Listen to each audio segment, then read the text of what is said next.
I am Cassandra Mitchell, 35, and an Air Force lieutenant colonel, though my family barely acknowledges it.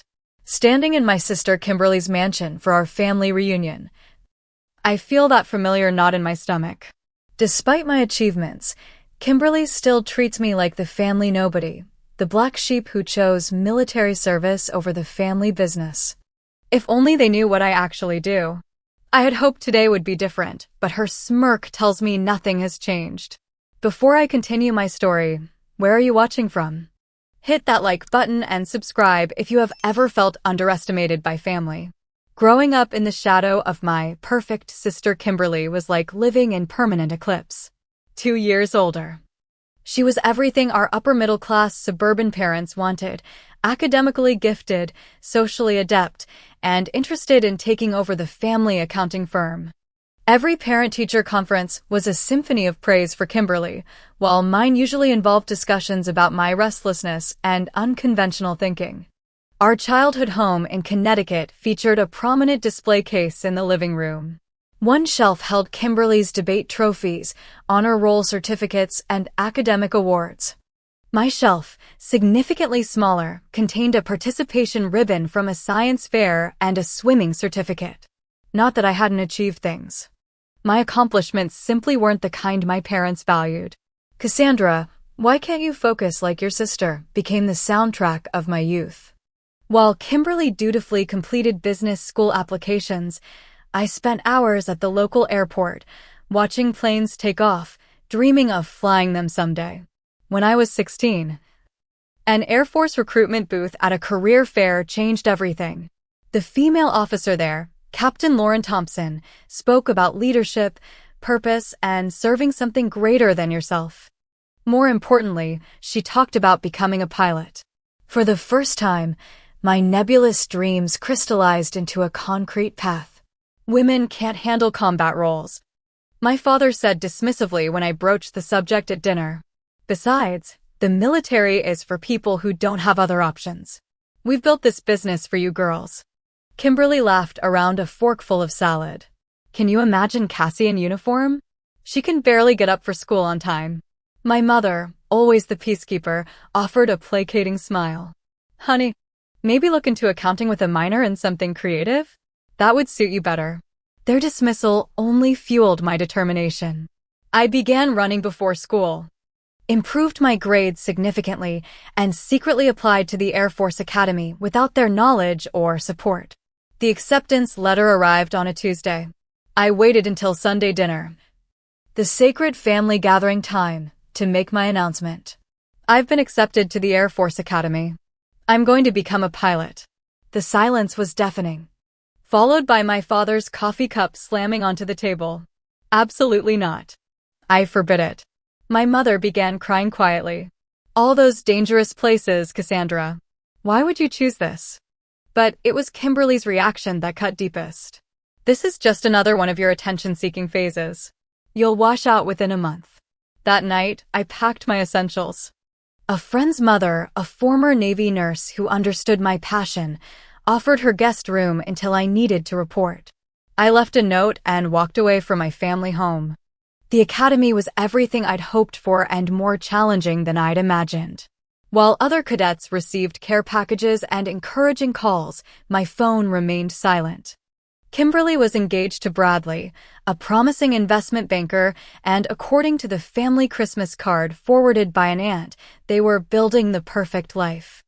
I channeled my hurt into excellence, graduated in the top 5% of my class, earned my wings, flew combat missions in Iraq and Afghanistan, led humanitarian efforts after natural disasters. Each promotion came through dedication and skill, not family connections. By 30, I was a major. By 34, a lieutenant colonel, commanding an elite squadron with a classified assignment I couldn't discuss even if my family had asked, which they hadn't. Our communication had devolved to obligatory birthday texts and the occasional stiff exchange at the rare funeral or wedding we both attended. Kimberly had 2 children now, lived in a mansion in Greenwich, and had become a partner in our father's firm. From Facebook photos, her life looked perfect, exactly as she'd always planned. I built my own family within the military. Fellow officers who understood sacrifice. Friends who respected competence above pedigree. A brief marriage to another pilot that ended amicably when our deployments repeatedly kept us apart. I wasn't unhappy, but that familial wound never fully healed. Then came the invitation to celebrate her son Ethan's graduation. Embossed card, formal language. A handwritten note. It would mean a lot to Ethan if you came. Not that it would mean anything to Kimberly. But I'd always sent her children birthday gifts and Christmas presents, even when acknowledgement came only from Ethan himself. He seemed like a good kid, based on our limited interactions. So against my better judgment, I RSVP'd yes. The invitation sat on my desk for 3 days before I made the call to my therapist. Major Diana Kelly. The Air Force had finally normalized seeking mental health support, and Diana had been helping me work through my family issues for the past year. So you're going? She asked. After I explained the situation. I think I should. For Ethan. And how do you feel about seeing your sister? Your parents? I stared out my office window at the airfield beyond. Like I'm heading into enemy territory without air support. Diana's laugh was sympathetic. Family reunions often feel that way. But remember what we've discussed about healing old wounds. Sometimes we need to step back into difficult spaces to move forward. I know. But Kimberly has this way of making me feel 16 again. Inadequate. Invisible. Then this is an opportunity to practice standing in your truth. You're not that 16-year-old anymore. You're Lieutenant Colonel Mitchell, a decorated officer with an impressive command. Which I can't talk about, I reminded her.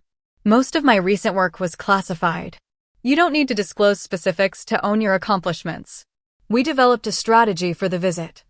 I would go for 2 days, stay in a hotel rather than with family, and have predetermined exit points if things became too tense. Diana also suggested I focus on connecting with Ethan rather than seeking validation from my sister or parents. The next 2 weeks flew by with mission planning and personnel issues. Before I knew it, I was packing my civilian clothes, an unfamiliar exercise after years in uniform. I deliberately chose understated outfits, tailored black pants, simple blouses, a navy blazer. Nothing that screamed military or demanded attention. Part of me recognized the irony. I was unconsciously trying to be invisible before Kimberly could make me feel that way.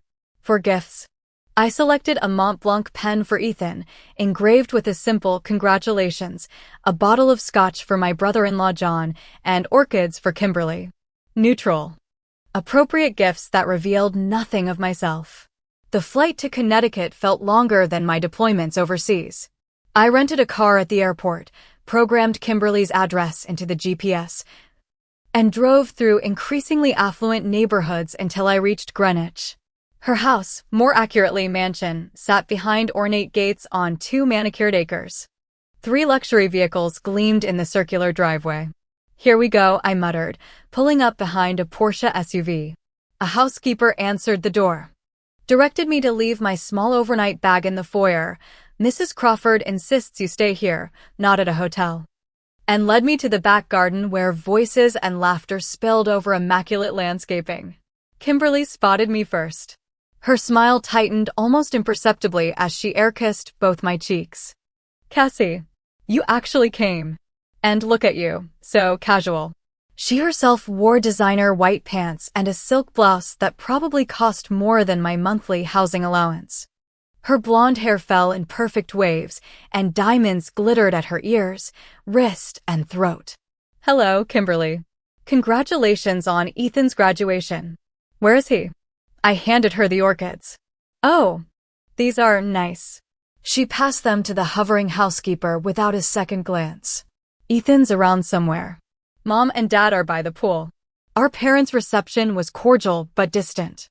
My father shook my hand, an oddly formal gesture, while my mother hugged me briefly, immediately launching into questions about my flight rather than my life. Cassandra. A tall young man approached, grinning widely. Ethan had grown significantly since I'd last seen him, now looking like a younger version of his father with Kimberly's eyes. Congratulations, graduate. I handed him the wrapped pen. Yale's lucky to have you. His genuine thanks was interrupted by Kimberly appearing at his elbow. Ethan, the Andersons want to hear about your honors thesis. Cassie, help yourself to the buffet. She steered him away, effectively dismissing me. Left alone, I wandered toward the food, nodding at unfamiliar faces. I overheard Kimberly's carrying voice as I filled a plate. Yes, that's my sister. Be nice to poor Cassie, she never quite amounted to much. Some government job, I think. We don't ask for details. The shrimp suddenly tasted like sawdust in my mouth. Nothing had changed. Despite my rank, my achievements, my command. To them I would always be the family disappointment. I retreated to a quiet corner of the garden, questioning my decision to come. The rational part of me, the officer accustomed to strategic assessment, knew I shouldn't care about their opinions.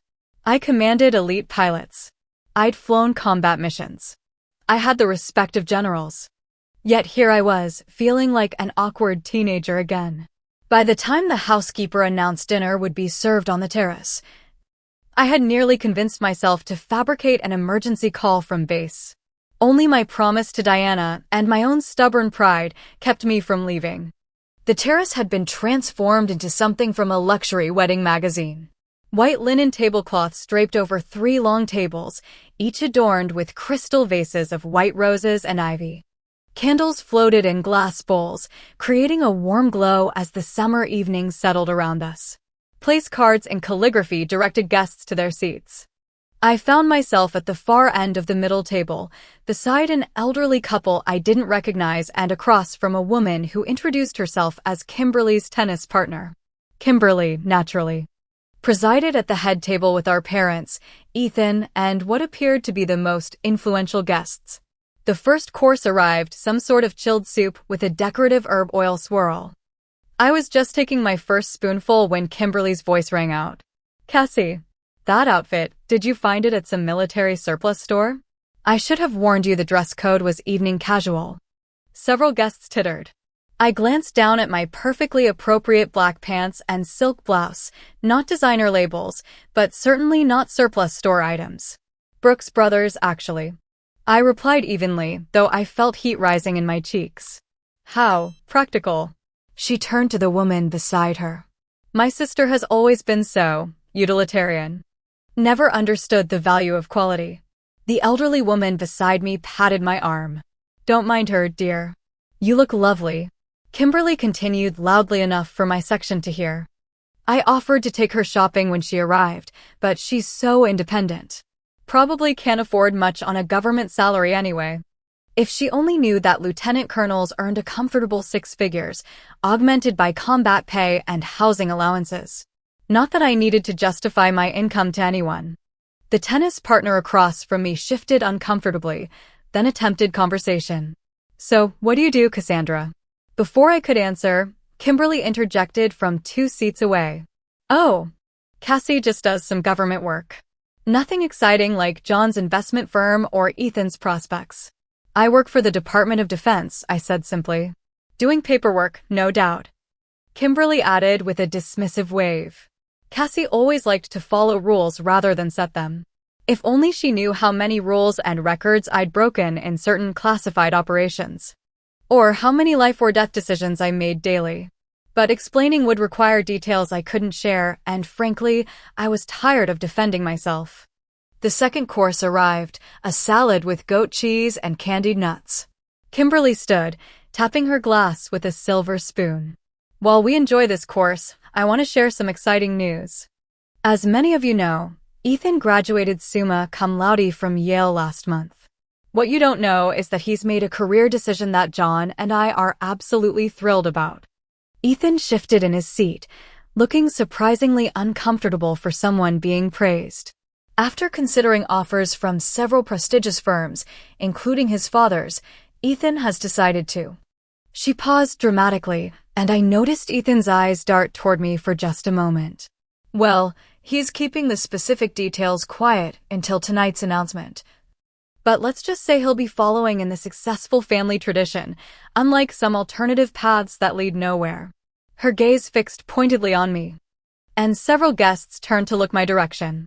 I maintained eye contact with her, refusing to show any reaction. The conversation shifted to the achievements of various guests' children, Ivy League schools, finance internships, tech startups. Each story seemed designed to highlight conventional success, with Kimberly nodding approvingly. When someone mentioned their daughter joining Doctors Without Borders, Kimberly's response was telling. How brave.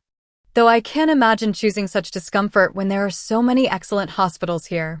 I tried steering the conversation toward neutral topics, books, films, even the weather, but Kimberly repeatedly redirected to status symbols, John's new boat, their upcoming Amalfi Coast vacation, the exclusive school their daughter attended. And what about you? Cassandra, John's business partner eventually asked. Do you travel much with your work? A simple question with a complicated answer. Yes, I traveled to military bases, conflict zones, diplomatic missions. But before I could formulate an appropriately vague response, Kimberly jumped in.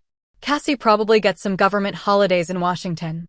Nothing like our month in the south of France last year, right, John? My brother-in-law at least had the decency to look uncomfortable. I'm sure Cassandra's work is important in its own way. Of course it is, Kimberly said with exaggerated sincerity. Someone has to do whatever it is you do. Someone has to protect the nation's interests, I replied quietly. Oh please, Kimberly rolled her eyes. Filing papers isn't exactly protecting freedom. The conversation moved on, but the pattern continued through the main course. Each time I spoke, Kimberly would interrupt, minimize, or mock. When I mentioned a recent visit to Japan, she launched into a detailed account of her luxury Tokyo shopping spree. When I complimented the chef, she questioned whether military food had destroyed my palate. By dessert, an elaborate tiramisu, I was mentally counting the minutes until I could politely leave. Then Kimberly stood again, champagne flute in hand. I'd like to propose a toast to success, real success. To those who set goals and achieve them through intelligence and determination. She smiled at various guests. To those who build businesses, create wealth, and contribute to society in meaningful ways. The pointed exclusion wasn't subtle. Several guests glanced uncomfortably at me. To my brilliant husband John, who's grown his division of the firm by 30% this year alone. To my father, who built our family legacy. To Mother, who supported him while maintaining perfect standards at home. She raised her glass higher. And especially to my son Ethan, who represents the best of our family values and will soon announce his exciting career path. Glasses clinked as I took a small sip of my champagne, fighting to maintain composure. We can't all be winners like Ethan, Kimberly added, looking directly at me. Some of us just wear uniforms and follow orders. But family is family, right, Cassie? The table fell silent. This had crossed from subtle digs into outright mockery. Kimberly, our father said warningly, but she continued. Oh, Dad, I'm just teasing. Cassie knows that her little government job is fine. Not everyone can handle the pressure of real business. The military is a perfect fallback for people who need structure and can't think for themselves. Something inside me snapped. 17 years of condescension. 17 years of dismissal. 17 years of my service being treated as a punchline. I placed my napkin beside my plate and stood. Thank you for dinner. I think I'll retire early. See? Kimberly laughed to the table. Always following protocol. At ease, soldier. I was halfway to the door when the doorbell chimed through the house. The housekeeper hurried past the terrace toward the front entrance. Something in Ethan's expression, a mix of anxiety and anticipation, made me pause. The silence at the table had become oppressive. Everyone seemed to be studying their desserts with sudden fascination, unwilling to meet my eyes or Kimberly's. Only our mother attempted damage control, her voice artificially bright as she complimented the chef. Kimberly, emboldened by her unchallenged mockery, continued. Really, everyone, don't feel uncomfortable. Cassie's used to being the family oddball. Remember when she tried to build an airplane from scrap metal in the backyard, Dad? Our father cleared his throat. Cassandra was always mechanically inclined. Mechanically inclined? Kimberly laughed. That's a generous way to describe someone who nearly burned down the garage. Thank goodness Ethan inherited the family business sense instead of whatever made Cassie think jumping out of planes was a career. The elderly woman who had been kind to me earlier frowned. Your sister serves our country, Kimberly. That deserves respect. Of course, Mrs. Bennet. Kimberly's tone was patronizing. We all appreciate the paper pushers who keep the military running. Though between us, I think Cassie just couldn't handle the academic requirements for a real profession. The military takes anyone with a pulse these days. That was factually incorrect. Military officer selection was incredibly competitive, but before I could respond, Kimberly was addressing the entire table again. Let me tell you all what really happened. Little sister couldn't get into a decent college, threw a tantrum about joining the Air Force, and now pretends she's some important. What are you now? Cassie? Sergeant. Lieutenant Colonel, I said quietly. Lieutenant Colonel, she mimicked with exaggerated importance. Sounds fancy, but what does that even mean? Probably in charge of ordering office supplies. I felt 17 again, the night I'd announced my academy acceptance. The same dismissal, the same mockery. The same complete misunderstanding of military service and rank. Lieutenant Colonel at 35 was exceptional progress, a testament to leadership in challenging environments.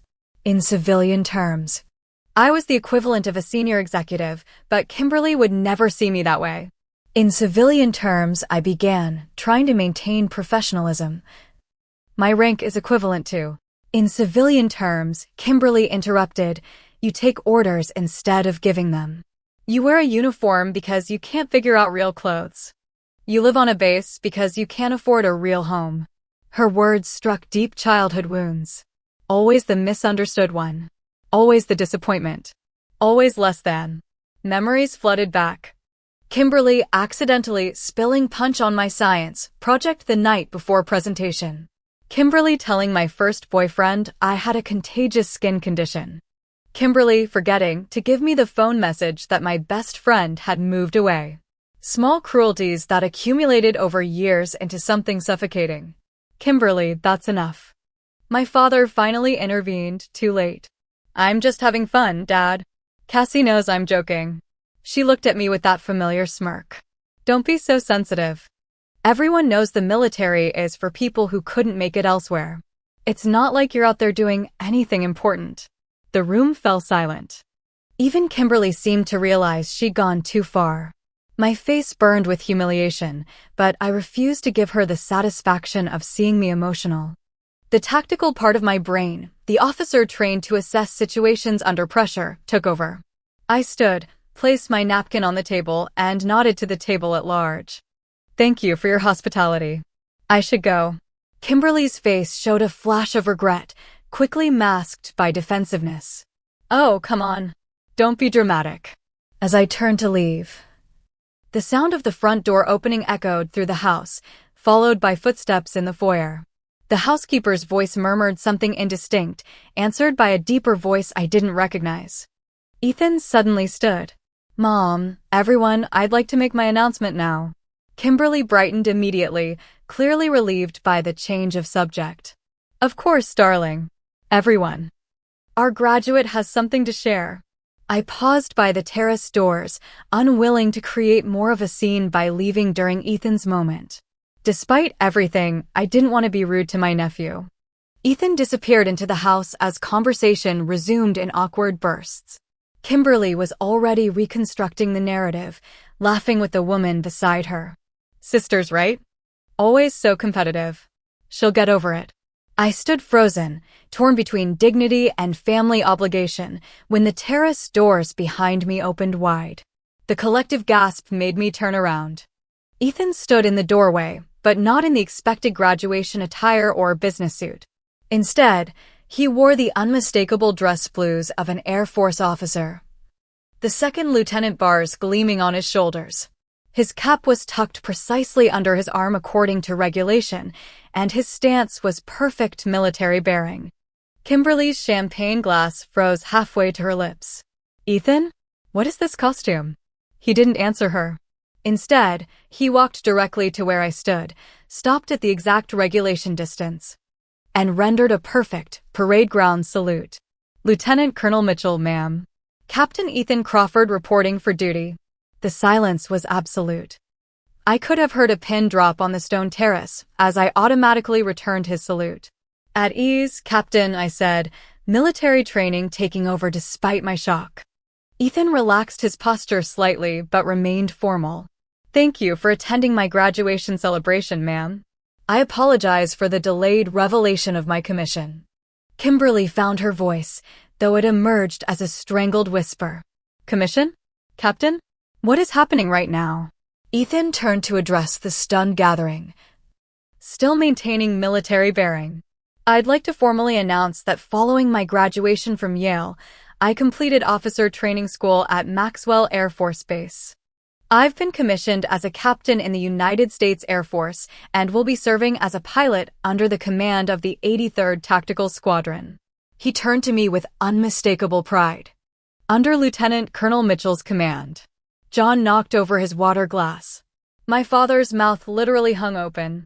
My mother pressed her hand to her chest. But it was Kimberly's expression, a mixture of disbelief, confusion, and dawning horror, that I'll remember forever. You joined the military, she finally managed. Without telling us? And you're going to work for Cassie? With all due respect, Mother, I'll be serving under Lieutenant Colonel Mitchell's command, not working for Aunt Cassandra. There's a significant difference. His voice was respectful but firm. And yes, I joined the Air Force because I want to serve my country as a pilot, just like my aunt. But your business degree. John's firm. We had plans. My business degree will be valuable in my military career. The Air Force is a complex organization that requires strong leadership and management skills. Ethan's confidence was impressive. As for Aunt Cassandra, he turned to address the entire gathering. Perhaps I should clarify some misconceptions about my aunt's role. Lieutenant Colonel Mitchell is not a paper pusher or office supply manager. One of Kimberly's friends whispered loudly, Lieutenant Colonel? Isn't that important? Ethan nodded. Lieutenant Colonel Mitchell commands the 83rd Tactical Squadron, an elite unit responsible for specialized operations I'm not at liberty to discuss in detail. She's one of the youngest squadron commanders in Air Force history, having received accelerated promotion due to exceptional service. He reached into his uniform pocket and withdrew a small box. In fact, I'm honored to present this to you now, ma'am. Your latest commendation arrived at base yesterday, and given my unique position as both family member and incoming officer under your command, General Williams thought it appropriate that I deliver it personally. He opened the box to reveal a medal I immediately recognized, the Distinguished Flying Cross with Valor device. The guests wouldn't understand its significance, but I knew it represented recognition of extraordinary heroism during aerial flight. For actions during Operation Silent Guardian. Ethan continued formally. The citation reads, for extraordinary achievement while participating in aerial flight as commander of the 83rd Tactical Squadron, January 12, 2024. Lieutenant Colonel Mitchell's distinctive accomplishments reflect great credit upon herself and the United States Air Force. He handed me the box with military precision. Kimberly had gone pale. I don't understand. What does all this mean?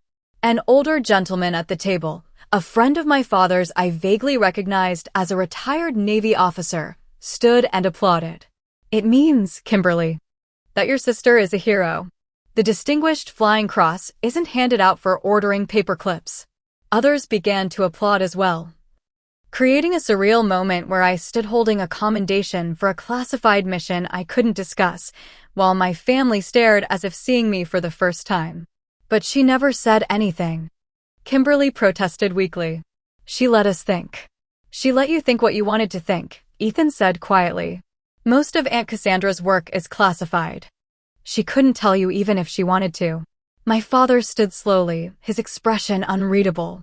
Cassandra. I had no idea. That was rather the point, Dad, I replied, finding my voice at last. Classified means classified. The guests were now looking at me with newfound respect and curiosity. The woman who had earlier sympathized with me raised her glass. To Lieutenant Colonel Mitchell. Thank you for your service. Others echoed the toast, creating the bizarre scenario where people who minutes ago had pitied me were now celebrating my service. The shift in energy was palpable, and on Kimberly's face, unmistakable. Her entire worldview had been upended in minutes. "Why didn't you tell me you were applying to the Air Force?" she asked Ethan, her voice small. "Would you have supported me if I had?" he replied simply. Her silence was answer enough. The remainder of the dinner passed in a blur of congratulations and questions I mostly couldn't answer. Ethan fielded the attention with grace, explaining his path to commission while omitting the fact that he'd been corresponding with me about his aviation interests since he was 16. We had kept our mentorship private, knowing Kimberly would disapprove. As guests began departing, I found myself alone on the terrace with Kimberly. She stood by the railing, staring at the darkened garden, a half-empty wine glass dangling from her fingers. "Were you ever going to tell me?" she asked without turning. "About my rank and position?" "You never asked, Kimberly." "Not that." She turned to face me. "About Ethan. You knew. All this time, you knew he was joining the Air Force. He's an adult. It wasn't my place to tell you. You influenced him. Turned him against the family business. Against me." Her voice rose. "You stole my son's future because you're still competing with me after all these years." The accusation was so absurd I almost laughed. "Competing with you? Kimberly, I've been busy commanding combat missions, not thinking about some imaginary sibling rivalry." "Then why did you never tell us about your accomplishments? Your rank? These medals?" She gestured vaguely at my uniform, which I wasn't even wearing. "You must have wanted tonight to happen, wanted to humiliate me in front of my friends." I had no idea Ethan would appear in uniform or present that commendation. "And most of my work is classified. I literally cannot discuss it." "Convenient excuse." I sighed, realizing we were retreading childhood patterns. "Think what you want." But Ethan made his own choice. He's passionate about flying and serving. He'd make a terrible investment banker. He told me that himself. "He told you that?" The hurt in her voice was genuine. "He talks to you about his dreams and not to me. Maybe because I listen without judgment." "When was the last time you asked what he wanted rather than telling him what he should want?" She flinched as if I'd struck her. "That's not fair, isn't it? You've spent the entire evening telling everyone what a disappointment I am for choosing a path different from yours. Why would Ethan risk the same treatment?" "I don't," she began, then stopped, seeming to truly reflect for perhaps the first time. "I don't think you're a disappointment."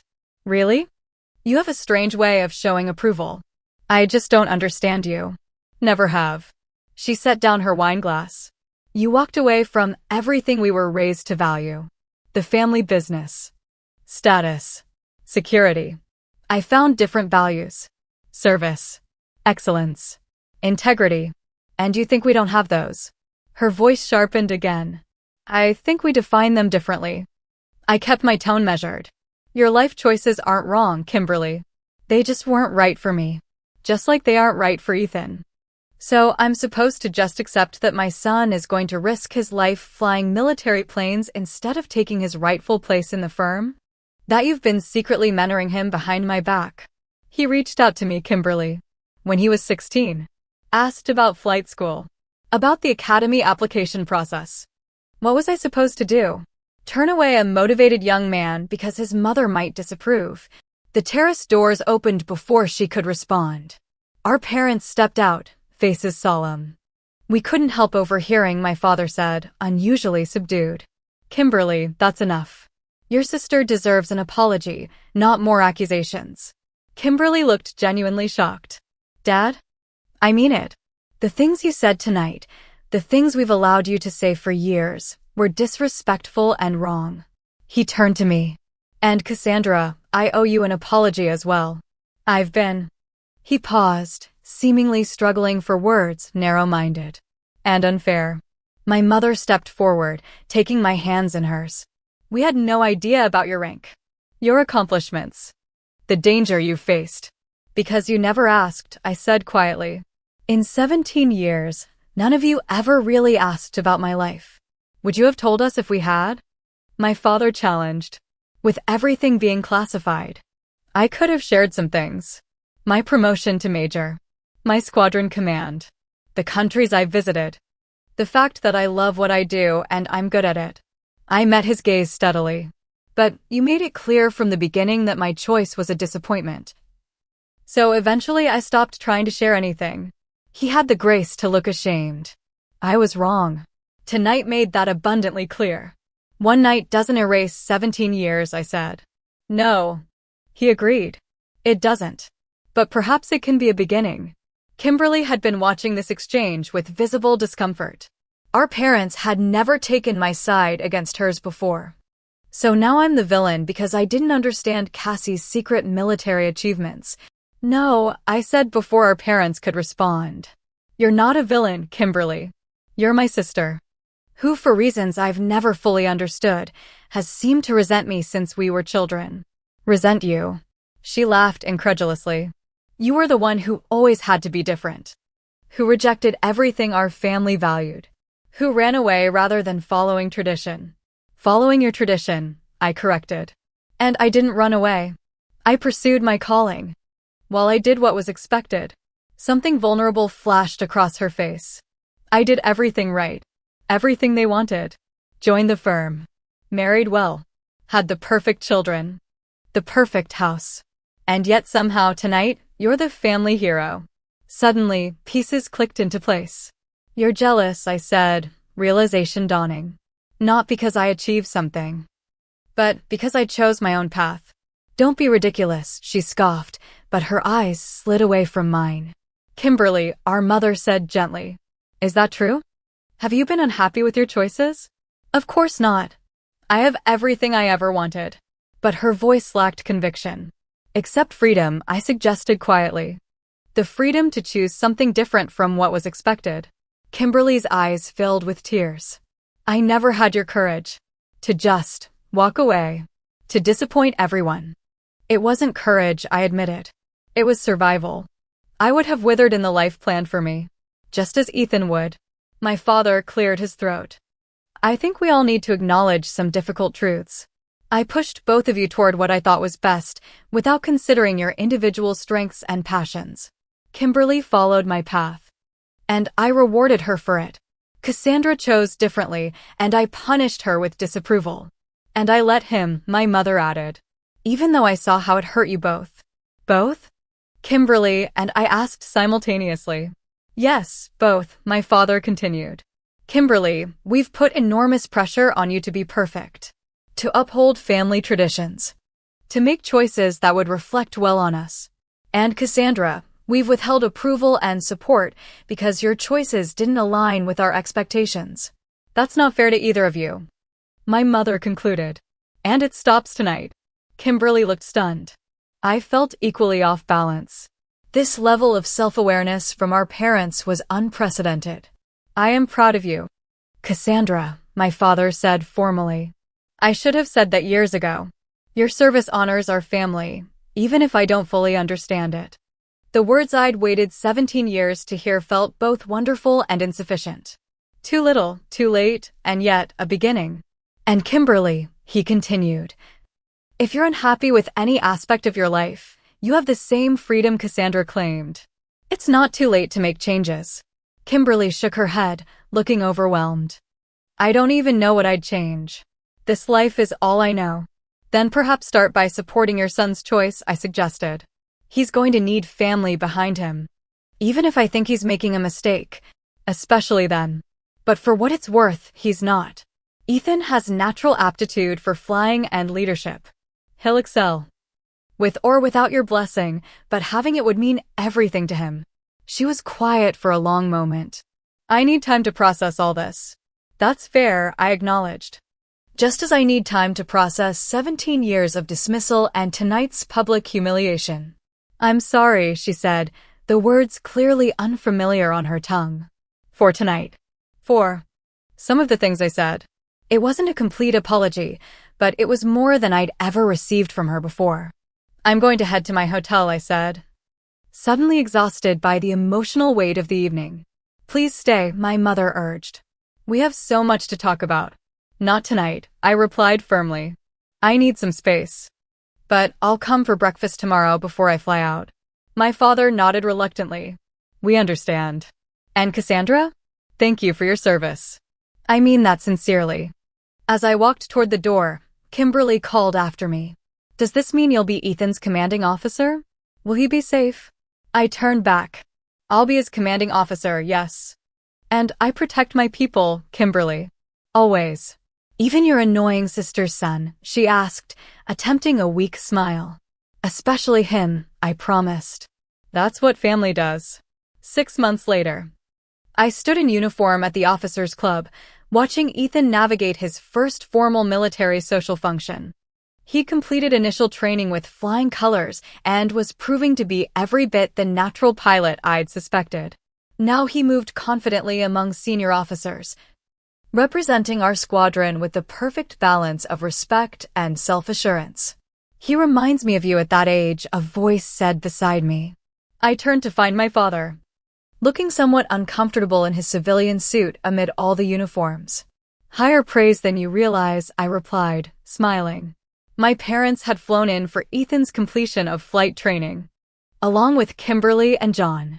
The past 6 months had seen cautious, but steady improvements in our family dynamics. Weekly phone calls.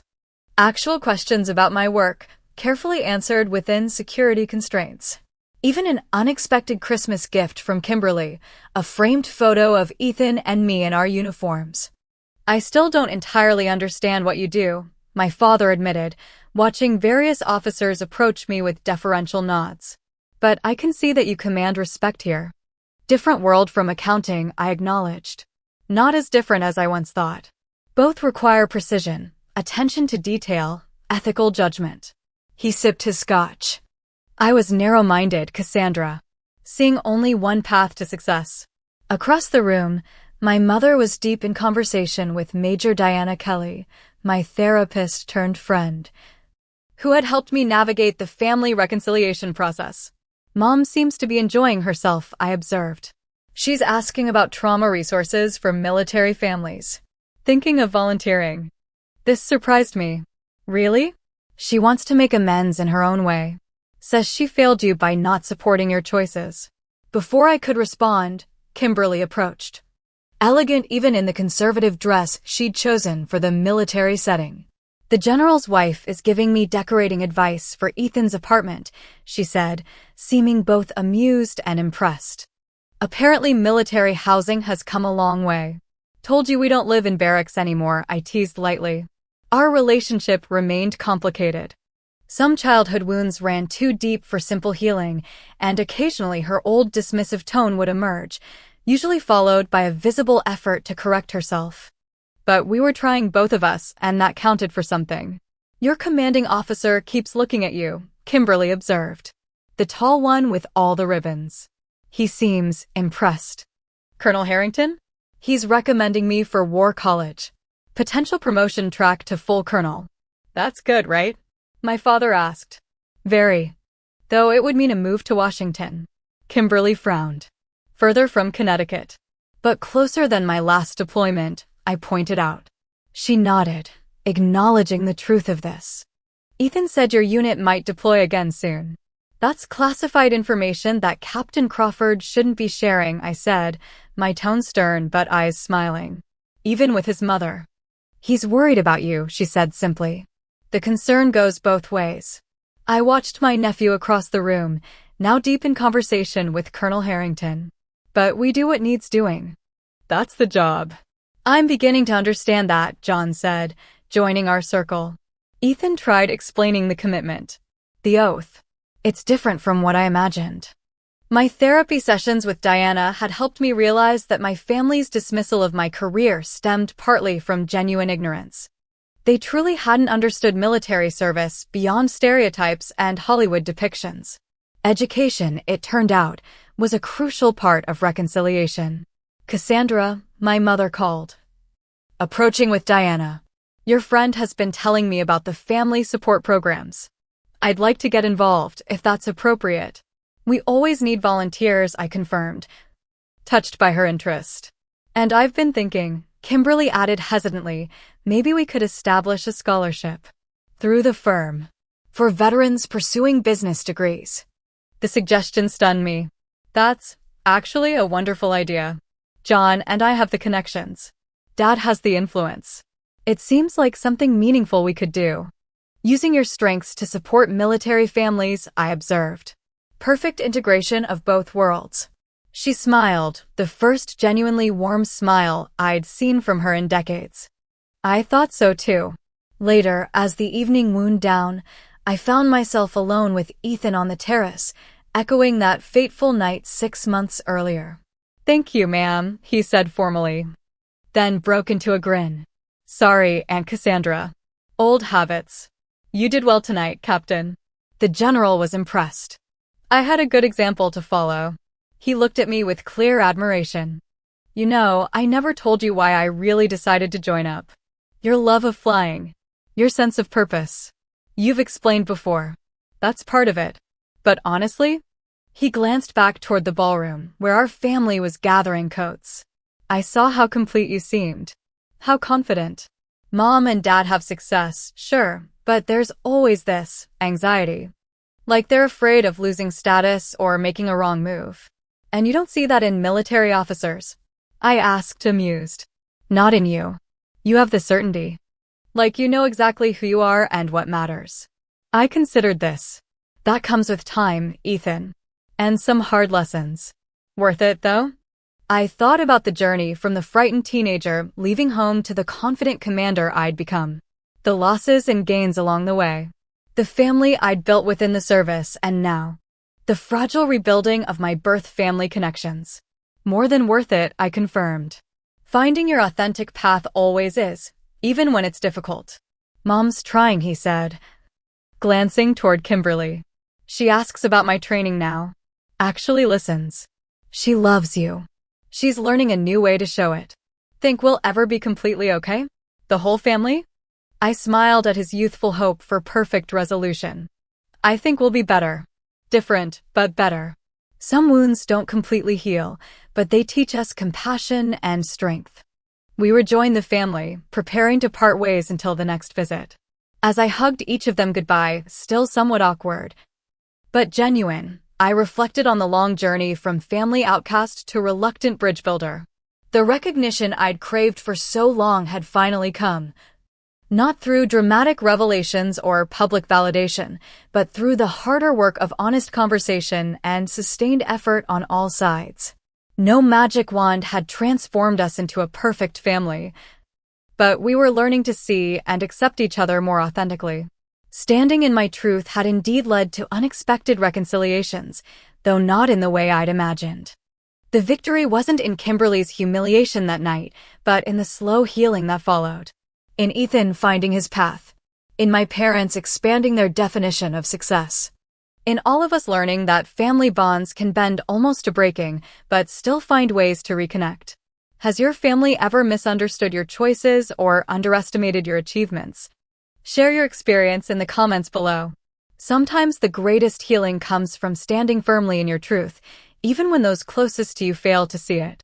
If this story resonated with you, please hit the like button, subscribe to hear more stories of family reconciliation, and share with someone who might need this message today. Remember, it's never too late to build bridges, even across the widest gulfs of misunderstanding. Thank you for listening to my story.